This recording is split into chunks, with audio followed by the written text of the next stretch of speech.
اے جھٹلانے والو، تم کسی قدر کھا لو اور فائدے اٹھا لو تو تم بے شک گناہگار ہو۔ ويل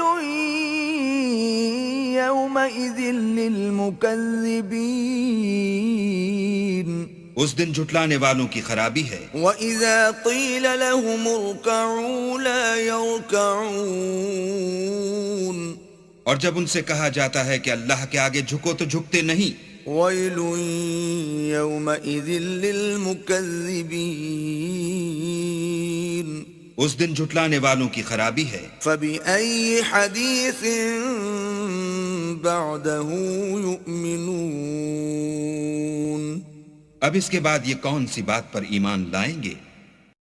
بسم اللہ الرحمن الرحیم شروع اللہ کے نام سے جو بڑا مہربان نہایت رحم والا ہے۔ والمرسلات عرفا ہواؤں کی قسم جو نرم نرم چلتی ہیں۔